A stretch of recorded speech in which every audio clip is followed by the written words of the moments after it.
कक्षा 10वीं का विद्यार्थी हूँ। आज मैं आपके समक्ष एक वीर अब्दुल हमीद की वीरता और साहस से भरी गाथा सुनाने जा रहा हूँ।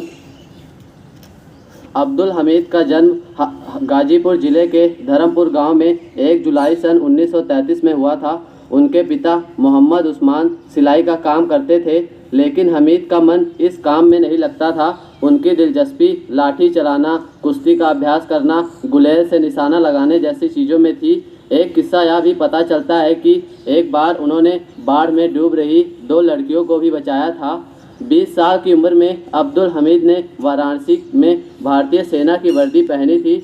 उन्हें ट्रेनिंग के बाद 1955 में 4 ग्रेनेडियर्स में पोस्टिंग मिली। 1965 में जब भारत पाकिस्तान का युद्ध समीप आ रहा था, उस वक्त वह छुट्टी पर थे, लेकिन पाक से तनाव बढ़ने के कारण उन्हें वापस बुला लिया गया। यह भी कहा गया कि बिस्तर बांधते समय उनकी रस्सी टूट गई थी। उनकी पत्नी रसूलन बीबी ने अपशगुन माना और तो और अब उन्होंने अब्दुल हमीद को रोकने का प्रयास भी किया, पर हमीद के लिए तो वतन की सेवा और अपना फर्ज सबसे ऊपर था। वीर अब्दुल हमीद पंजाब के तरन तारण ज़िले के खेमकरन सेक्टर के असल उतार गांव पर पोस्टेड थे। पाकिस्तान ने उस समय अमेरिकन पैंटन टैंकों से खेमकरन सेक्टर के असल उतार गांव पर हमला कर दिया। उस समय वे टैंक अपराजित माने जाते थे।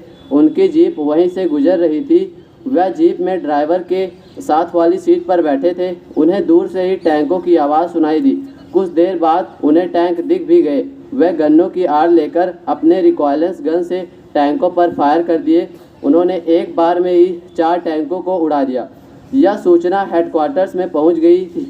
उन्हें परमवीर चक्र देने की सिफारिश भी भेज दी गई थी, पर अगले ही दिन जब वे टैंकों को निशाना बना रहे थे, तभी एक पाकिस्तानी सैनिक की नज़र उन पर पड़ गई।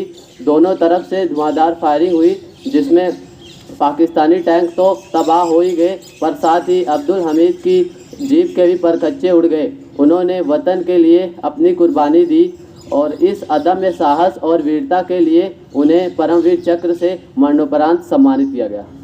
धन्यवाद। आपका दिन अच्छा हो।